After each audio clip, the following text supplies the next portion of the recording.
welcome to Moms on Mics. I'm Joanne, I'm Cash. And I'm Sophia.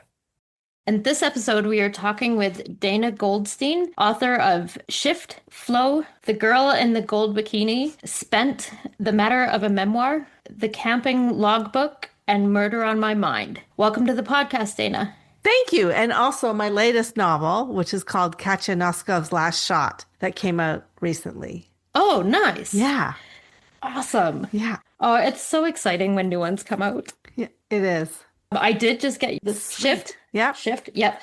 I was telling Sophia, I'm like, I am going to read this before it was supposed to show up 2 days ago, and it showed up at 3 o'clock this afternoon. So I'm so sorry. Then I told you to power read it, but Right? What inspired you to start writing books for youth? The reason I started writing books for particularly middle grade was because I have two boys who were voracious readers when they were young. So once they got through Diary of a Wimpy Kid and Big Nate and all the Pokemon books, there was really nothing left for them to really dig into.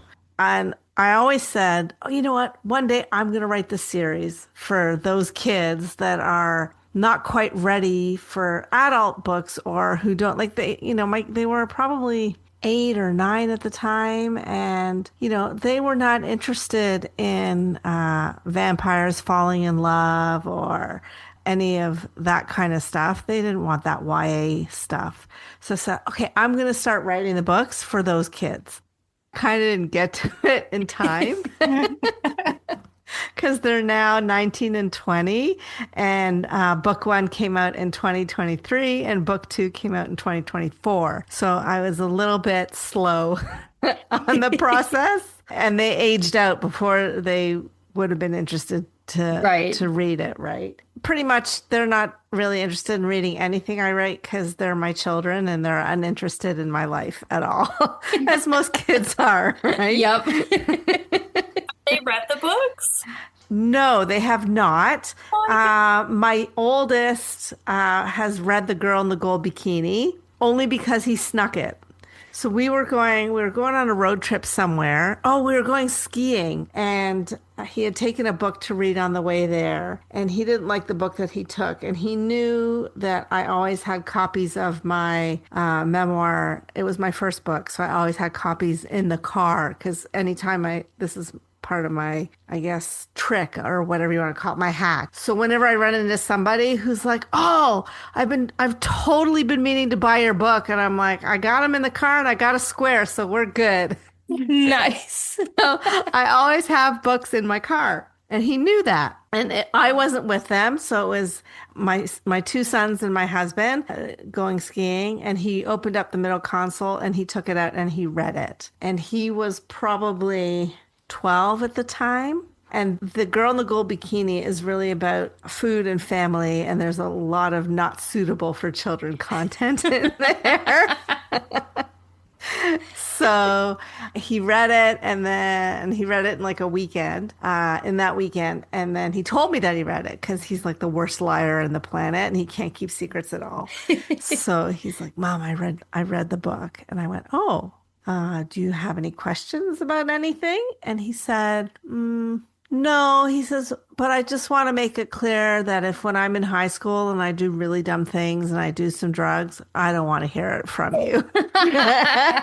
Because I had written about all my adventures in high school with various product. Let's just say it that way. Yep. Right. So that's the only book that either of my children, and only one of my children has read. They have not read any of the other books that I've written. So it kind of goes that way, right? Yeah. Yeah. My kids were only interested in the books that I wrote that they're characters in. Right. The other series, it has nothing to do with them. They're like, we don't care. Yeah, I'm exactly. like, thanks. Yeah.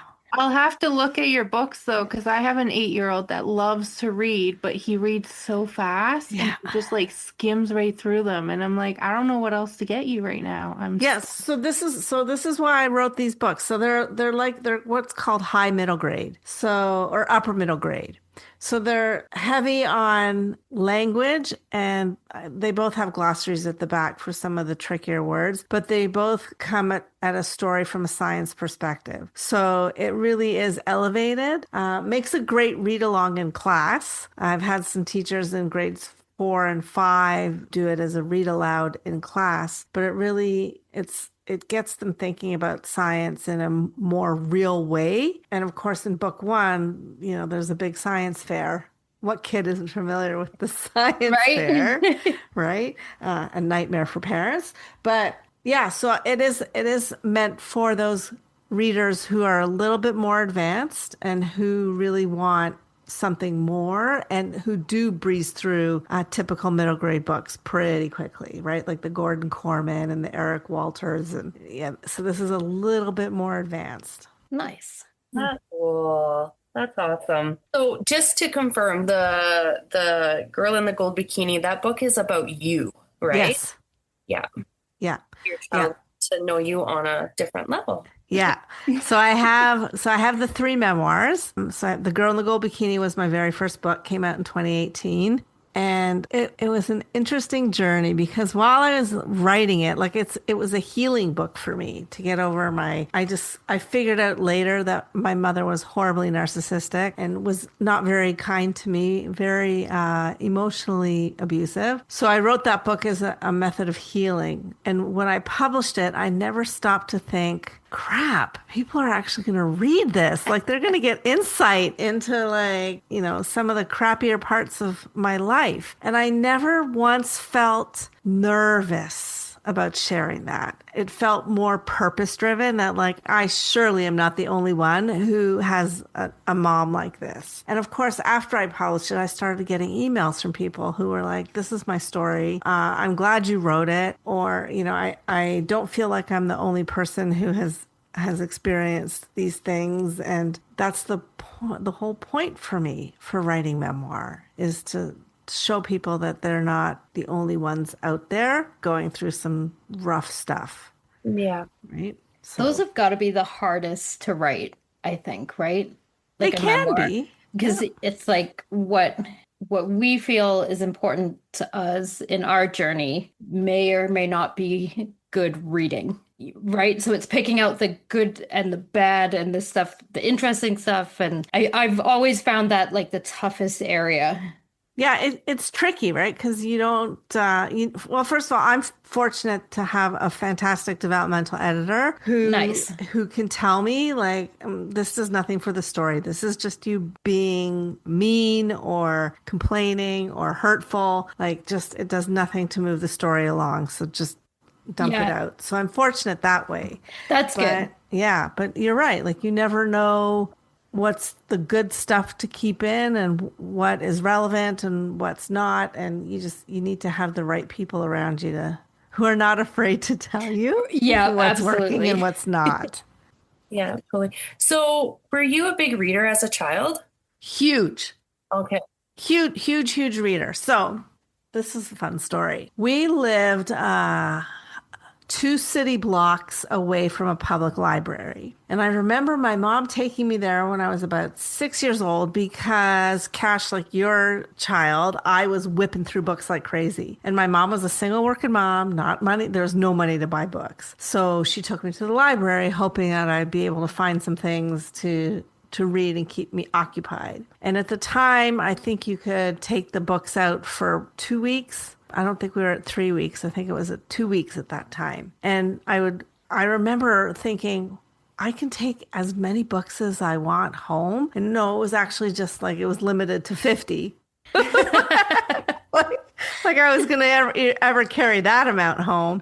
Right. But, yeah. But I was so impressed that oh my gosh, I can pick anything I want and I can take it home and read it and then come back and get more. And it was super exciting. But I went through the books way too fast. And my mother was like, oh, okay. So a week later, we're back at the library and I'm picking more books. And a week after that, I'm back at the library picking more books. And she finally got to the point, this is total narcissist of her, but she just was like, you know what? I'm not taking you to the library anymore.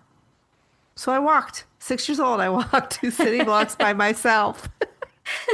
Yeah, so that I could go and get all the books that I wanted. So I read all the time. And she let you do that? Yeah, well, it was the 70s, right?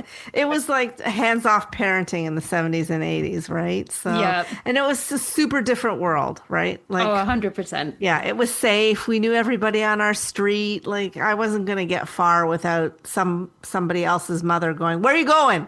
Right? Yeah. So yeah, there was no problem.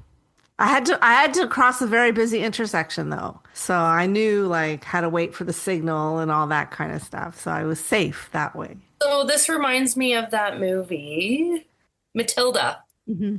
Reminds me of Matilda walking to Okay. the library every day. Yeah. You're a little Matilda. I guess I was a little Matilda, yeah.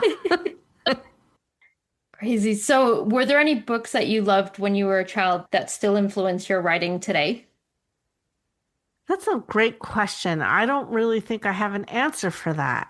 You know what? In all the years I've done interviews, nobody has asked me like what other writers influenced my writing. And I Oh, think really? and I think that's because I'm what's called a multi-genre writer, right? So I write memoir, I write middle grade, and I write contemporary women's fiction and YA. So it's like I can't just pick one. But I will say that when I was a teenager, I devoured horror. Like Stephen King, John Saul, Dean Koontz, like I read pretty much everything that they wrote.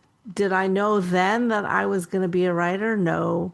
So did I pay attention to like tropes and style of writing and how to put a book together? Absolutely not. I do remember reading The Stand, which is like, oh, it's like 1,000 pages. It's a huge book. It's a doorstop. Yeah. Like it's a high level doorstop. So I remember reading, I was 15 years old and I had been invited to a party. And like the nerd that I am, I took my book with me. Aw. Yeah, and the party got a little out of control. There were some people doing some stuff with, their Yep. nose. And I was like, I'm not into this. And I went into my friend's bedroom. She had bunk beds in her bedroom, and I climbed up to the top bunk and turned on the lamp that was up there attached to the bed, and I sat on the bed and read The Stand for about 3 hours. Oh, wow. Yeah. Yeah, I was just totally lost and totally absorbed in that book. And that's like my first real memory of being completely absorbed in a story that everything else just faded away, right? And the party ended and I didn't even know it. So would you say that was your favorite book? Did you have a favorite book? I did not have a favorite book. I still don't have a favorite book. I have books that I adore that I keep on my shelf so that I can periodically like glance at them if I'm stuck in a rut, and I'll pull them down and just sort of flip through some pages because the writing is so unique or so captivating or so funny that I need to revisit random pages at any given time. Okay, and you do that? I do that. Yes.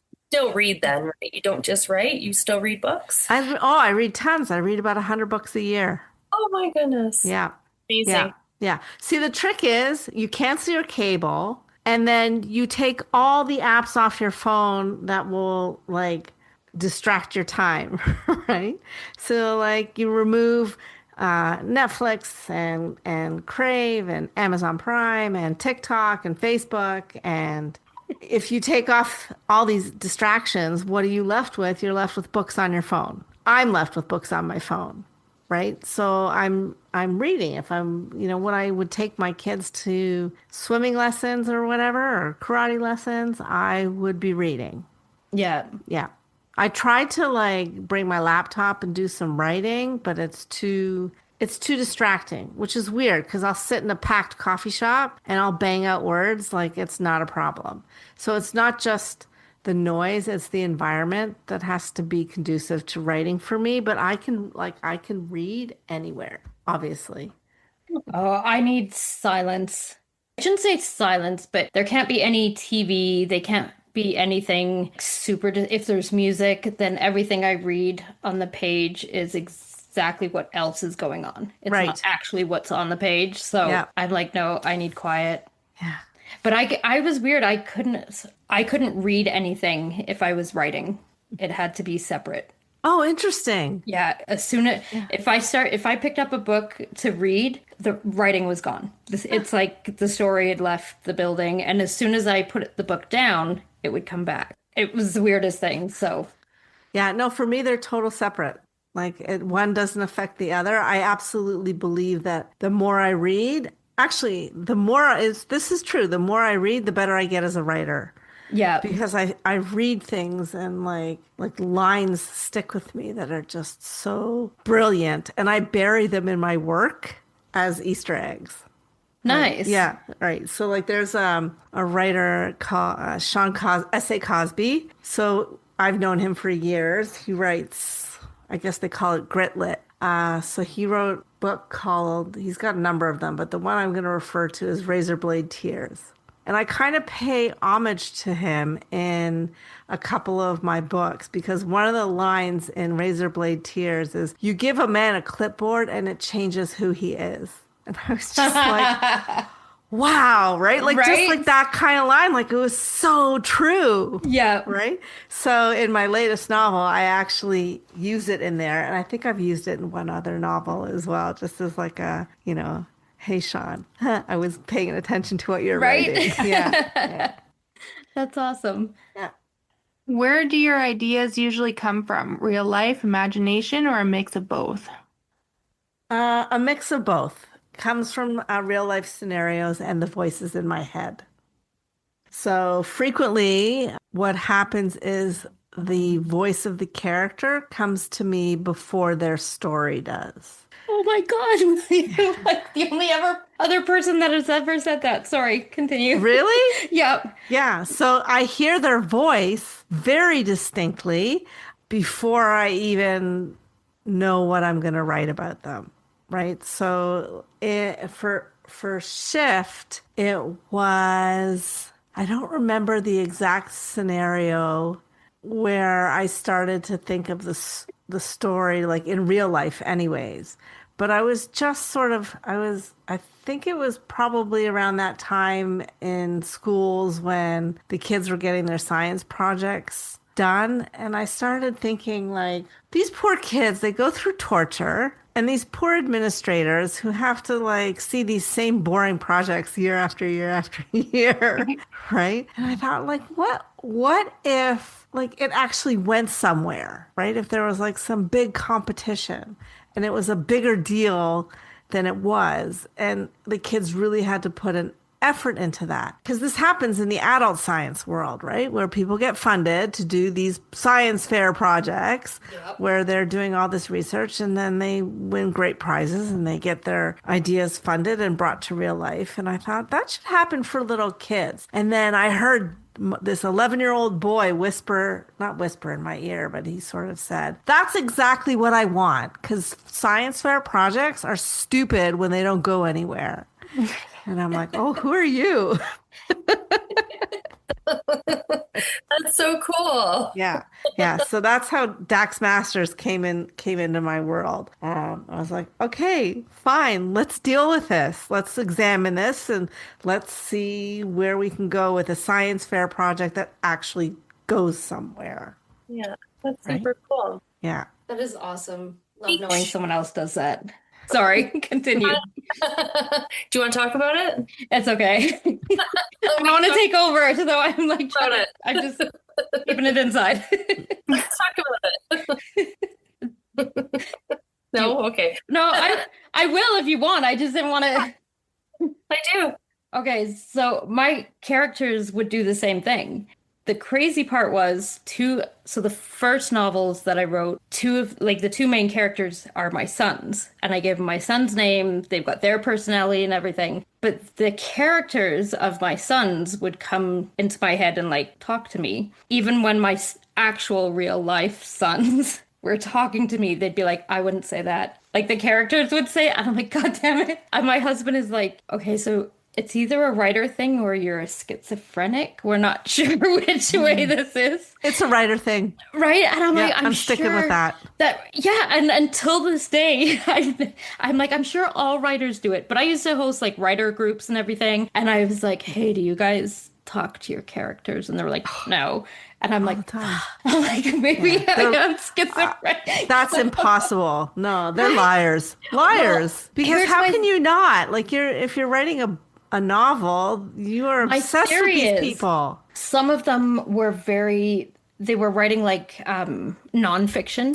Okay, that And makes sense. and then some of them were just very, I'm like, you're Literary almost, fiction people. yeah, I'm like, you're just too smart or too something. And so that's why they're not talking to you.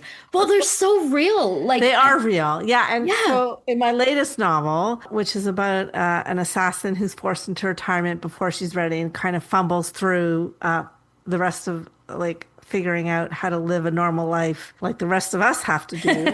So she came to me after a conversation with my father-in-law, who is 90, and a lot of his friends he'd had since childhood, and they were starting to pass away or had recently passed away. And he said, you get to an age where you just can't replenish your friends. Like that's it. Like they're dying right. and you got no one else. Like you don't have time to invest in long-term friendships when you're 90. Yeah. And in my ear, this woman with a heavy or a heavy Uzbekistan accent, so like kind of Russian, said, "Imagine if you're an assassin and you've never had to make a friend in your life, and now you have to start. How Wow. do you do that?" And I was like, "Who are you?" Right? You're fascinating. You sound. Can I swear on this podcast? Oh, or no? yep, yep. Okay, like you sound like a little bitchy, but. Okay, I'm gonna listen. So that's what like I started mulling that over in my head, and this like the story's starting to build, and I'm making notes, and like even in the middle of writing. So one of the characters in the novel is an artist from Afghanistan, and I had written. So I typically will write like backstory for my characters before I start writing the novel, because I kind of want to know like who they are, where they came from, what their mannerisms are, how they present to the world versus how they really are. So I do like probably 10,000 words per character. So about 40,000 words total. So what's that, like a couple hundred pages of it's like a novel in its Yeah. own, right? Yeah, right. But I need to know who these people are. So I had been writing the backstory for this artist. Her name's Farzana, Farzi for short. And I was writing Farzi's backstory and how she came to the US and like she didn't really know where to go or what to do. And she ended up in like a dingy hotel and went and got she wanted a hamburger because like a hamburger is so American. And she went to like 7-Eleven or a convenience store to get a hamburger because she didn't know like where else to go and what to do. And I'm writing all this. And in my other ear, she says, "Excuse me, bitch, I came with money." And I was like, "What?" Wait, what? So I had pegged her as like this refugee from Afghanistan, but in fact, she's quite wealthy and brought all her money with her. And I was just like that's how they talk to me, right? Like they Yeah. tell me where I'm wrong and where I'm going off course, and they whisper their secrets. And sometimes I write them down, and sometimes I let the reader discover them. Right?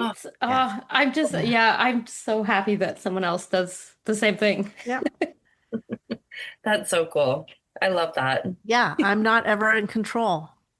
I like to think I am, but it's really my characters who decide where they go and what they do. Right? I used Yeah. to always say, I just hold the pencil. Yeah. I don't make the story. I just hold the pencil and whoever, because I remember like my sons went to a Catholic school and I did like an author visit there. And they're like, and when I explain that, I'm like, I just hold the pencil and the story comes and they're like, does it come from God? Huh. Sure. Yeah. I'm like, I don't, 'cause- and I like the teachers are like looking at me like say the correct thing Yeah. here. And I'm like, Please say yes. Please say yes. I'm Please like- say yes. I'm like, it could be who it comes from. I'm like, I just hold the pencil, man. Yeah. I don't do anything else. So Yeah. So, how do you make sure your stories feel real and exciting for kids that age? Well, I try to stay away from. So, my rule of thumb is if this is how I think kids talk, that's not how kids talk. So, change it, right? Like yo and bro and bra and like, that's, they don't really They don't really all talk like that, and they don't want to read it like that. So I keep my dialogue very real and very relatable and very honest. And, I just have to make sure that there's enough action in every single chapter to make the kids want to turn the page. Right? It's craft, right? You just you can't just be like, okay, so what happens next? What happens next? And then he went to the door, and then he opened the door, and then he looked out the door, and then he looked to the left, and then he looked to the right. Like, you can't. And then he was like, bro. Yeah, right. Yeah, yeah, bruh. Bro. Yo!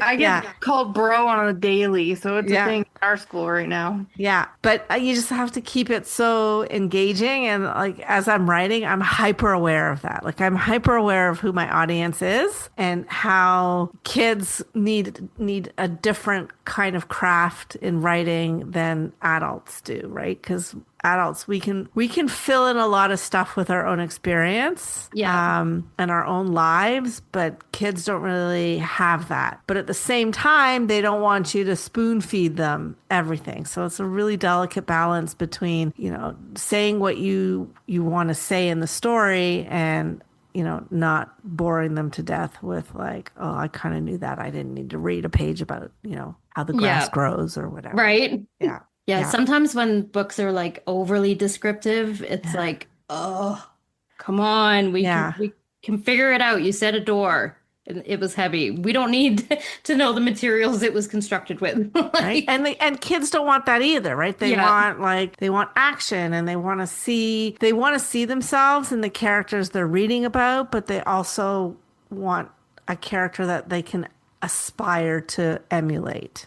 Exactly. Right? Without being feeling like they're being taught a lesson.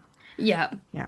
Right. And it's really hard. So when I wrote 2 books for kids about basically environment and being a good steward for your environment. And I kind of like parked that out of my head and didn't even think about that and just focused on the story because I didn't want it to be this like morality clause of, we got to save the planet. We got to do all these things to keep it healthy. I didn't want that. I just I want the readers to be aware of what's happening in and around our planet that they may not learn about in school.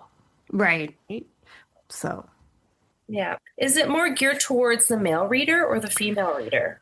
Probably the male reader, just because, my main character is an 11-year-old boy. His best friend is another boy, and their other best friend is a girl who's she's not very girly. She's kind of sassy and keeps them on the straight and narrow. And the 2 boys, they're best friends. They've been best friends since before third grade, since kindergarten. And they have this game where they try to outdo each other with like ridiculous facts. So they'll talk about like turtles peeing or lobsters peeing out of their face. And boy stuff. Yeah, right, all that that weird gross boy stuff, and she's just like, you guys are gross. Right, but we need to do this. So yeah, it's definitely geared more to boys. That was on purpose because I used to be a book buyer for chapters way back. And at the time, and still to this day, there are so many series written for middle grade girls. Yeah. Right? Tons of them. And there's not a lot for boys that's not like Big Nate or Diary of a Wimpy Kid. Right? So you get more chapter books, thicker chapter books for girls than you do for boys. Yes. So I purposely wrote this and put a lot of boy humor. That doesn't mean the girls don't love it. Like, I had one reader who is dogging me regularly to bring out book number 3. I haven't even written it yet. I don't know if I will. But she so loves these people, these characters in this book. She's like, when's the next one coming? Yeah. So my daughter plays hockey, Anissa, as you all know, and I have been to the bookstore quite a few times with her to look for a book about a girl who plays hockey, and I cannot find one anywhere. And I would like one that there's like an appropriate love story. I did find one, and it was a very inappropriate love Oh story. no. Oh no. I don't think so. Yeah. Right? So just like a girl that plays hockey and, like just girl teen, like preteen girl stuff, Yeah. right? And Yeah. there's definitely a gap, right? Because I'm sure that you can find a picture book about a girl who plays hockey. I'm sure of it. I even know I know I've seen one, but Yeah. for like Anissa's what, 11, 12 now? She's She just 12. 12. Right. And I So there's anything. And I think she'd be really interested in that, right? Right. Just talk about preteen stuff and like boys and girlfriends and hockey and you can't find it. You can't find right. it. Been many times with her, and we've asked people who work there. So there's an idea for you. Yeah, maybe. I know nothing about hockey. Hockey voice gonna talk to you. Mhm. It's definitely hard though, right? I find that the girls' books tend to go in a certain direction, and then boys' books, I mean, there's not many of them out there that are specifically geared towards boys. But it's almost like people forget that there's a lot of tomboys out there. Like, there's a lot of us girls, we don't want the love story. We don't Right? want the the frilly girly, like talking to my, girlfriends on the phone about a boy. Like, we want to be going out rolling in dirt and playing hockey or beating other people up for no reason. Like, we want to be doing the rough and tough boy stuff Yes.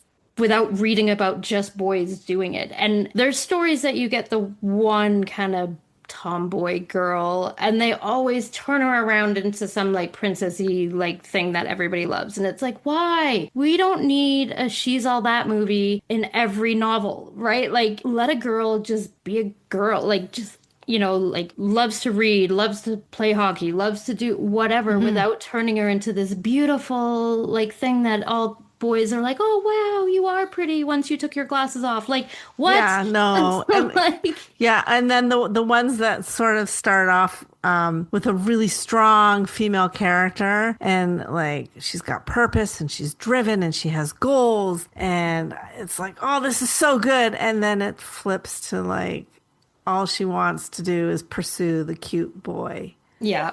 And I'm like, whoa. Why? It was such a Right? good, strong story. Like, why did you have to do this, Fourth Wing? But anyhow, Yeah.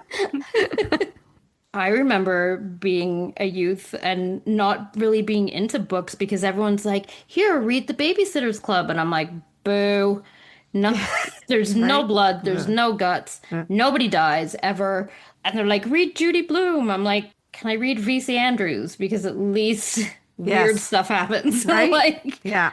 and yeah, and I remember my teacher I brought a book in and into school, and they went ape shit. They're like, you cannot have that book in class. And I'm like, why? What's wrong with Carrie? I'm like, it's about a girl.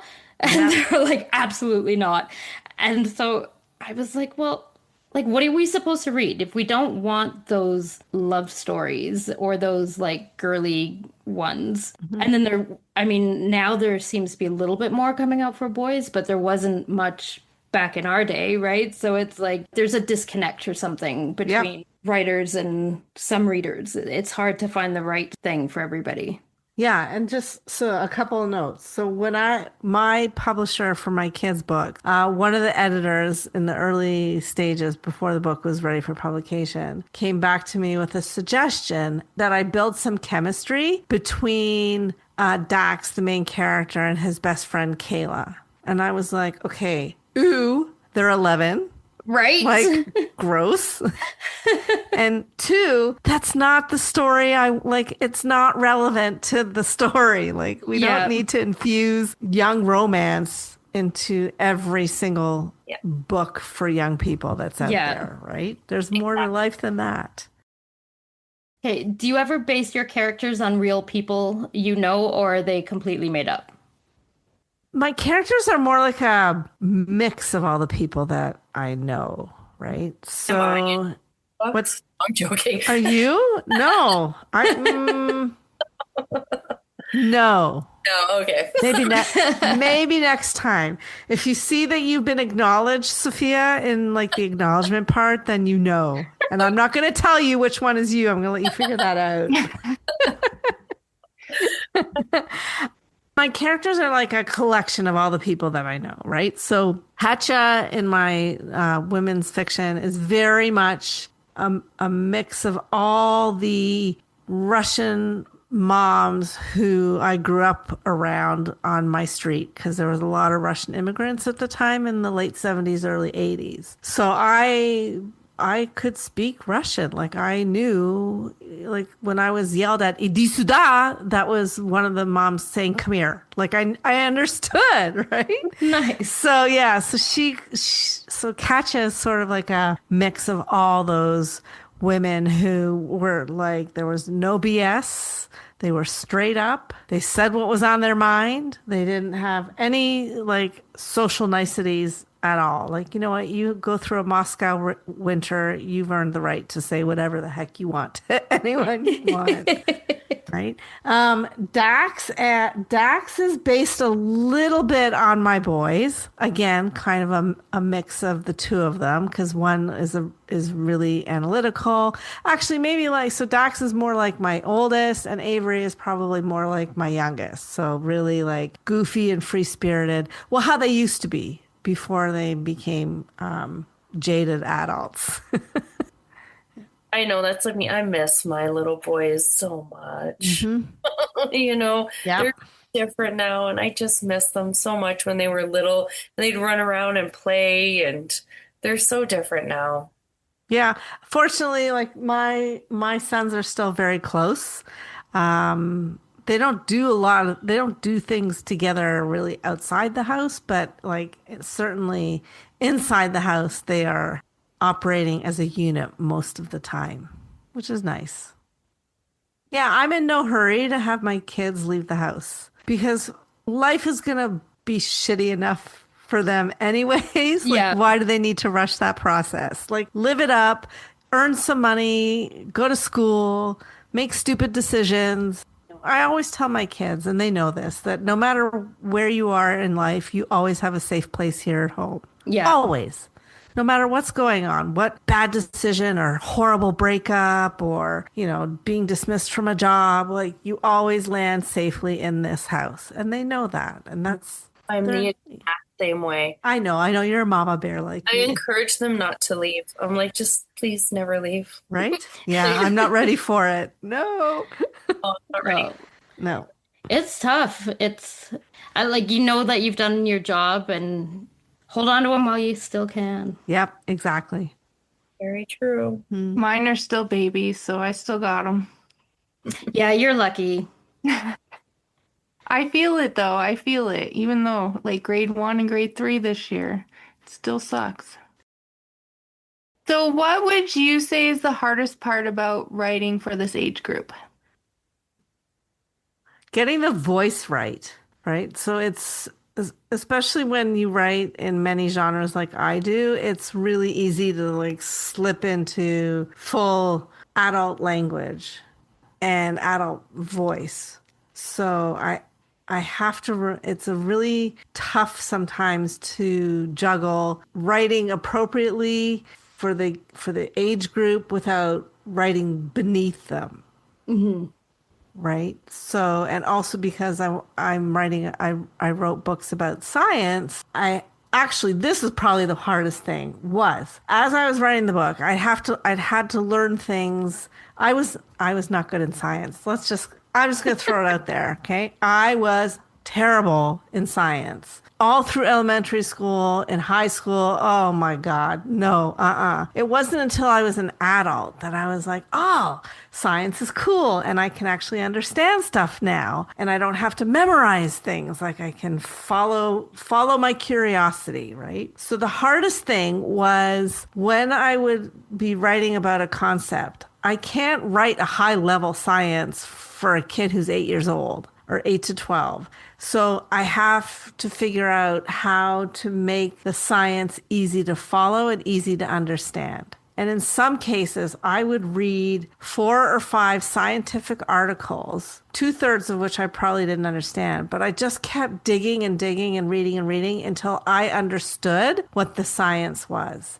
Because if I didn't understand it, I certainly couldn't write it in a way that that a child could understand it. Right. So, you know, I know if Trivial Pursuit was still a thing and the science category was like not stupid hard, I could probably answer a lot of those questions now because my head is filled with like useless facts.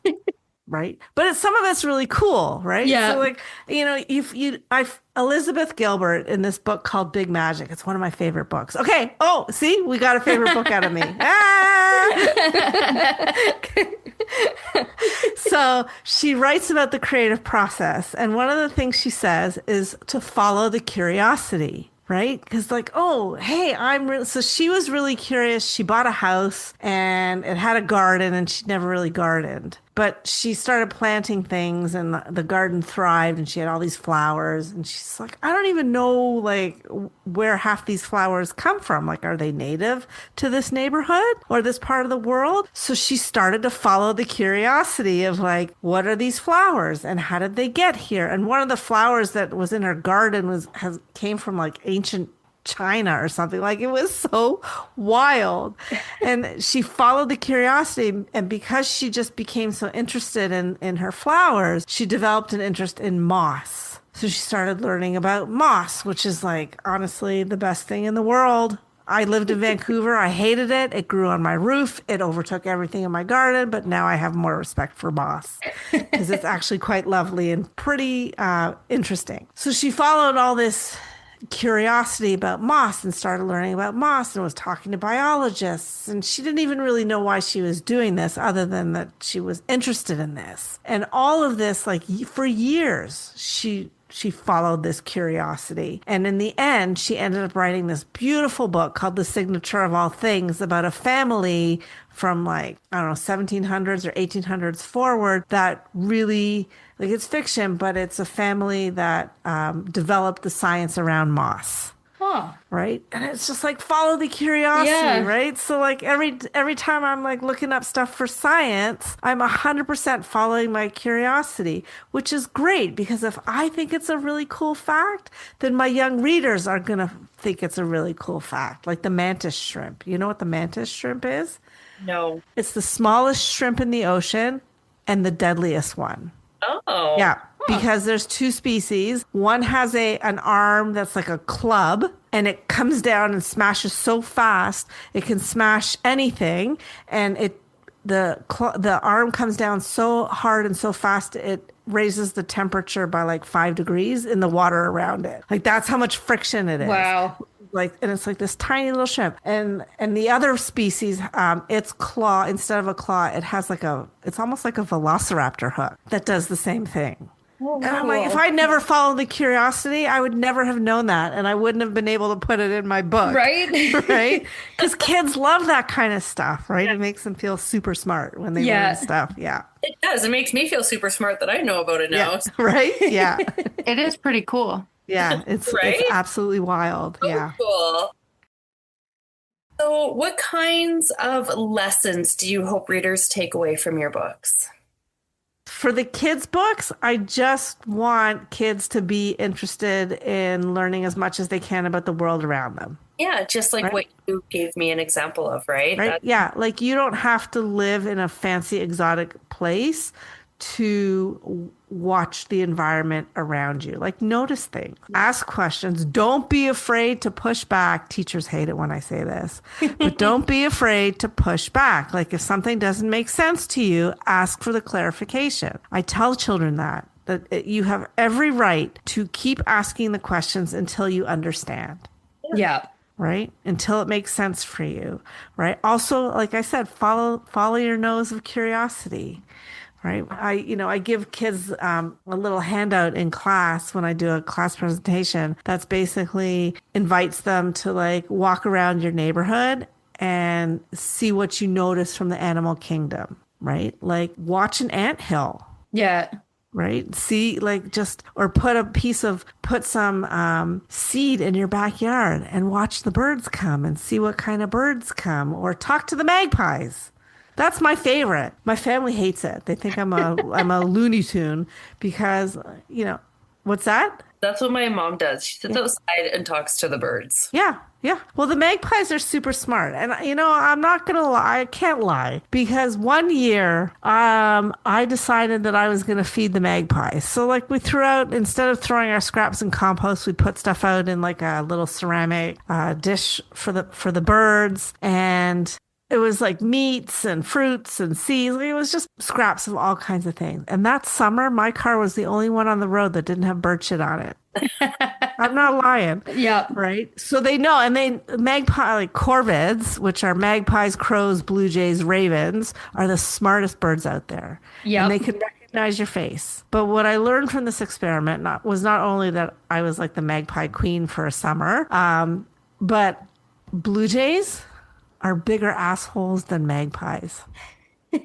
They're mean. They're No. Yeah, they're mean. Blue jays are totally mean, and the magpies are like, I'm out of here. Really? Yeah, that blue jay is trouble. I thought the magpies were the bullies. Nope, nope, it's the blue jays. See how good the blue jays are that they made us all believe that they are not the bullies. And it's crows that have like generational memories, right? Yes. Yeah. Yeah, and ravens. Right. And Yeah. probably magpies too. That's what I because would they're assume, all- yeah. They're all the same bird family. Yeah. So yeah, and what's wild is my husband and I were walking like a couple weeks ago. We were just walking in the neighborhood, and I see all these magpies, and they're up in the trees, and they're squawking, and I see on the grass there's like a bird no longer with Yep. us. And I went, oh, this is cool. We're actually going to get to see like a murder of birds. Like that's what you call a grouping of corvids. We're going to get to watch their mourning process because they mourn and they make noises and they clatter and they chatter and they gather around when one Yeah. of their own dies. And I stood there and I watched, and this one bird went over and he's like pecking away at the bird. I'm like, oh, look, he's trying to see if his friend's okay. He's like, trying to wake him up. And I'm like, it's not going to happen, but he's trying. Right. And then my husband's like, are you sure that's what's going on? So, of course, I went a little bit closer, and all the birds are squawking at me. So I thought, oh, no, I'm in for it. But no, in fact, it was not a fellow magpie. It was a pigeon that had flown into a window. Oh no. And they were getting ready to snack. Yep.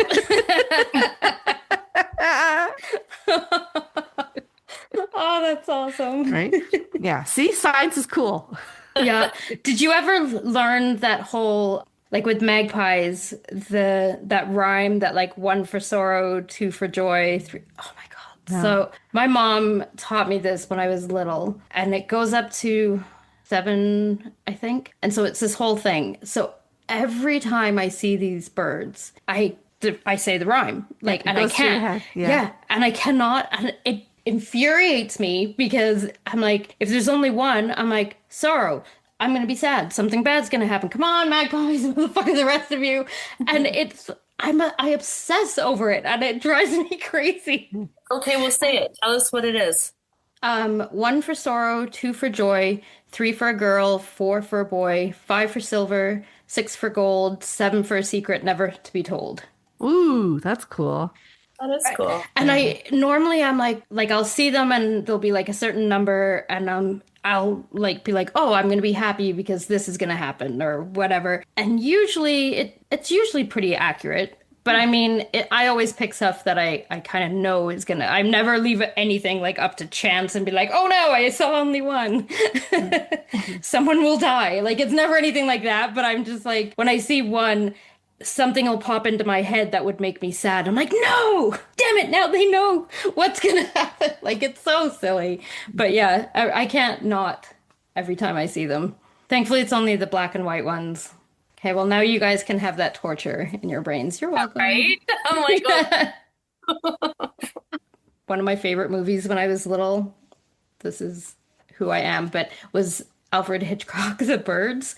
Loved that movie. Like I used to watch it over and over when I was like, Nope. no, when I was Nope. really little, I was like, and I was like, I'm glad they're all just the black ones because it would ruin the movie for me because I don't know what comes after 7 and there's hundreds of them. So Yeah. I'm like, That movie freaked me out.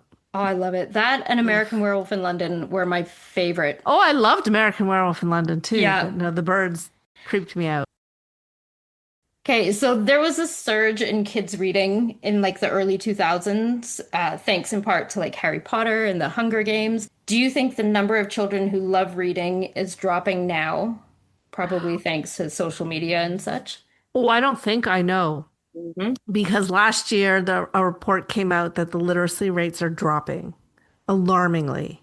That's so sad. Yeah, not just, and it's not, it's a North America problem predominantly. So even here in Canada, the literacy rates among children is dropping faster than it ever has.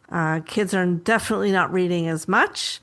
They're not getting exposed to as many different things as we did when we were kids. We certainly didn't have anybody policing what we read, Right? right? Yeah. Like book bans. What are you talking about? Nothing. I mean, like you mentioned VC Andrews, right? We were Yeah. all, that was a terrible book for a 12-year-old to read, but we all read it at Right? 11 or 12, right? Yep. My So, sister was, I think she was 12.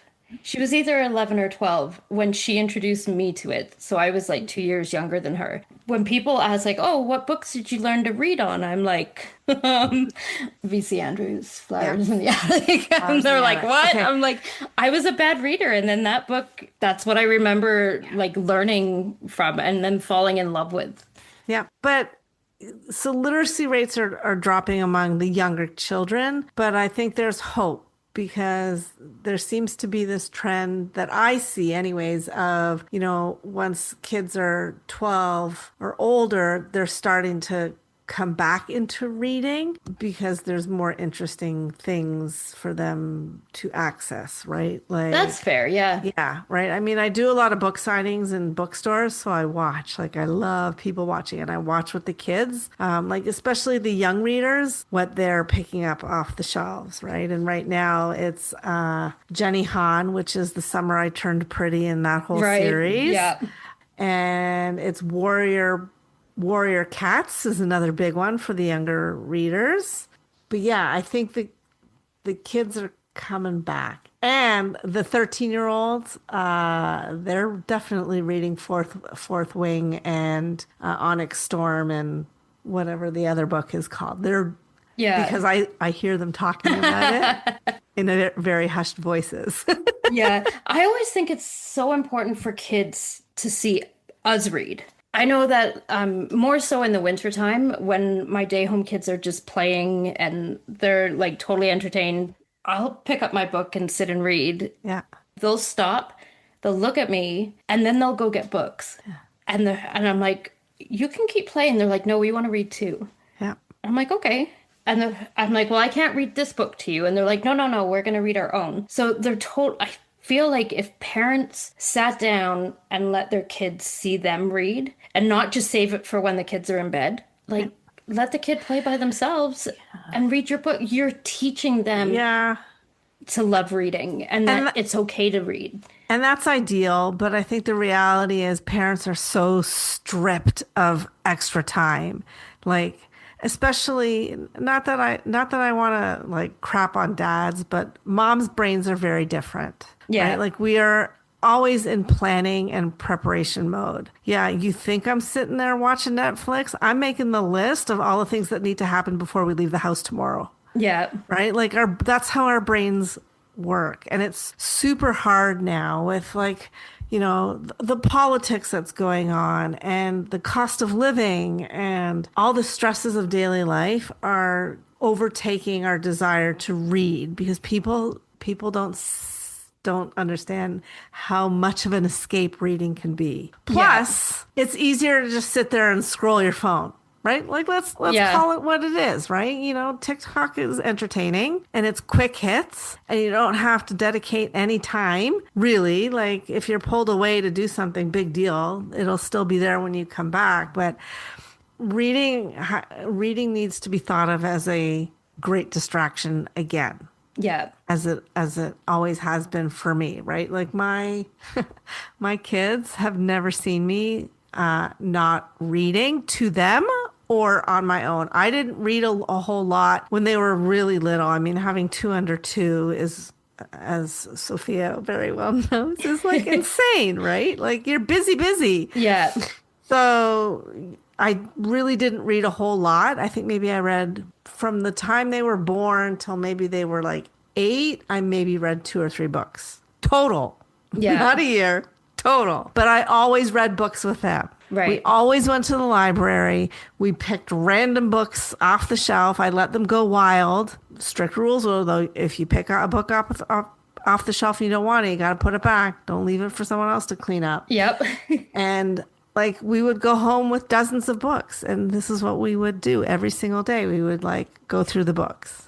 And I knew what the ones that were a hit because they would sit there and listen to me, and the ones that weren't a hit, they got all squirrely. Yeah. Right? So, yeah, we need to bring books back into like kids' lives, and parents. I tell dads too, because dads are like the worst because they don't think spending time reading with their kid is like a good use of their time. So I say, like, especially when it comes to shift and flow, I've told many a dad, like, if your kid's 8, the biggest deal for him is for you to sit next to him on his bed or on the couch or wherever and read a chapter with him. Yeah. Right? You read some aloud, he reads some aloud. Like, there's no greater bonding exercise Yeah.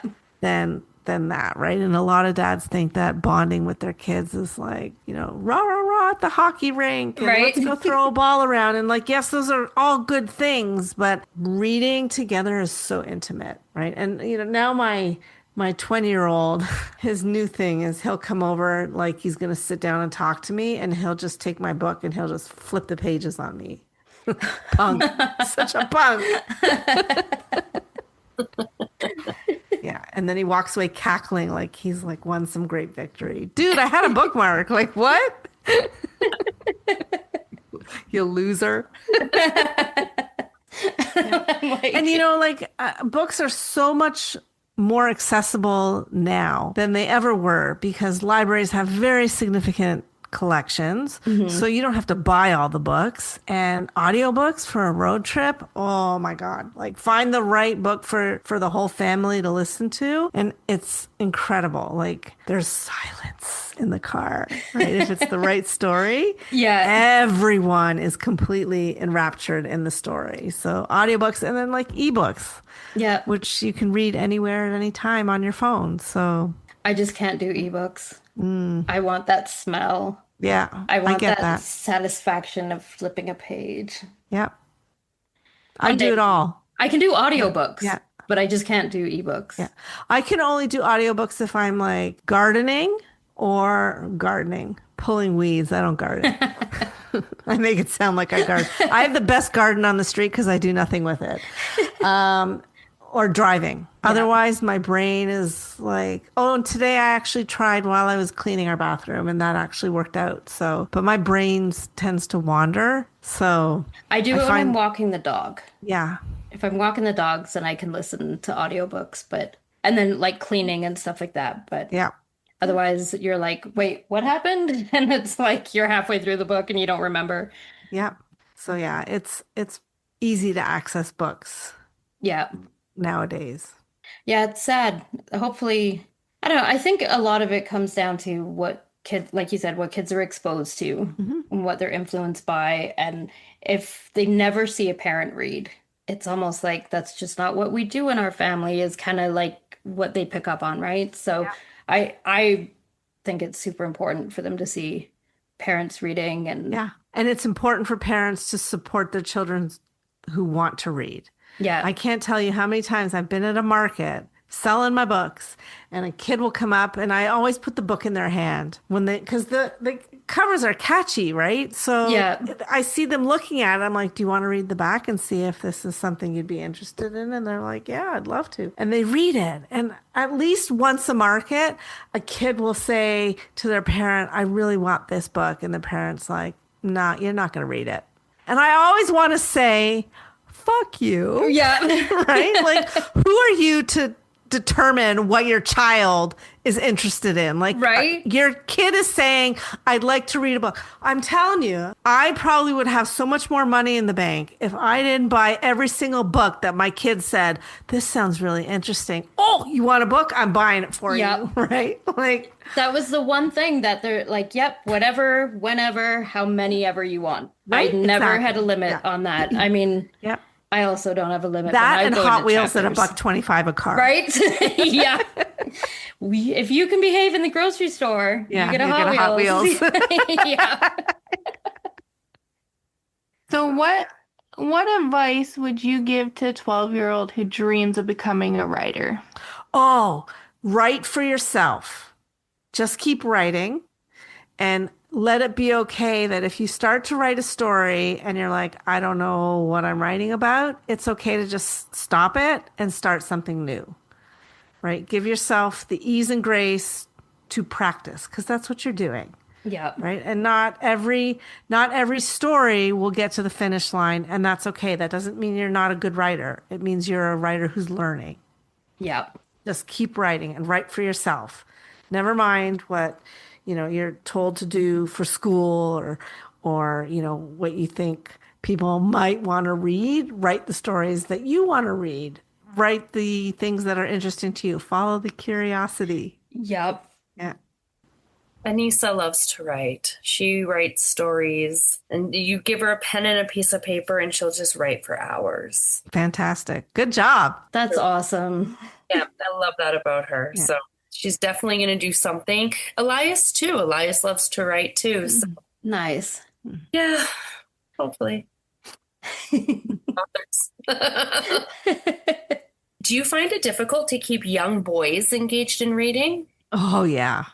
Yeah. Yeah, they're a very tough audience. Boys are just their brains work differently. They're very easily distracted. They need to be kept in motion more so than girls. So, if and one of the things that I tried to do, I don't know if I did it well, but I tried to keep my chapters short so that like I wanted boys to read the book and it was okay like to feel a sense of accomplishment with every chapter that they read, right? So I try to keep them short because girls they'll just keep reading or they're okay to stop when they're tired or they have to go or whatever. But if a boy is feels that a chapter is too long and their interest is waning, they will put the book down and never pick it up again. Whereas girls will come back to it, Yeah. right? So I really tried to keep the chapters short so that they could feel a win, right? And it's not like, oh, this chapter's too long. I don't want to read it. Like I think boys are more driven to accomplish and reach a goal Yeah. in and re-eat like getting to the end of a chapter, that's the goal, than girls are. Girls are more fluid about how they read. Right. That's a really good idea. Okay, so where can people find your books? So my books are available pretty much at every Indigo in Calgary, Indigo chapters in Calgary. And if they're not there, they can be ordered. They can be ordered by any bookstore anywhere in the world, actually. Nice. Yeah. I have copies available for sale directly from me through my website. Like if you wanted signed copies, ebooks are available also on ebooks and paperbacks on Amazon, ebooks and audiobooks on Kobo, basically anywhere. Yeah. My books are what we call worldwide. So they're available on Awesome. any platform. Yeah. And what's your website? It's danagoldstein.ca. Awesome. Yeah. Awesome. And you said you're not on Facebook. I'm not on Facebook. I am on Instagram. My Instagram and Threads handle are the same, and it's at author Dana Goldstein. Nice. Yeah. Nice. Anything else you want to plug or get out there to No, The just world like, I, that listens.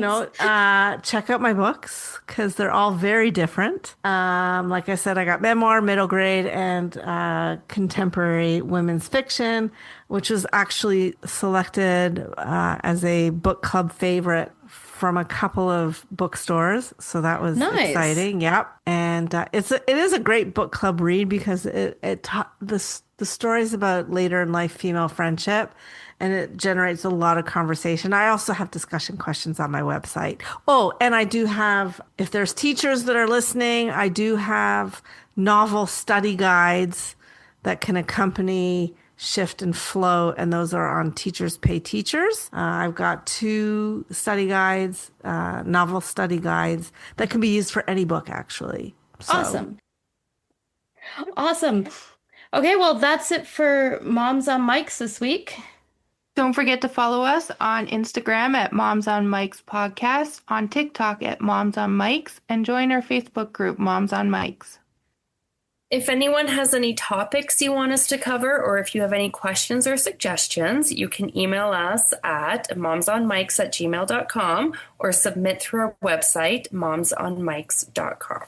We would also appreciate it if you could rate and review us on whatever platform you're listening on. It really helps the podcast move up on their chart so it gets more exposure. Hope you join us again next week. Goodbye. Bye. Bye.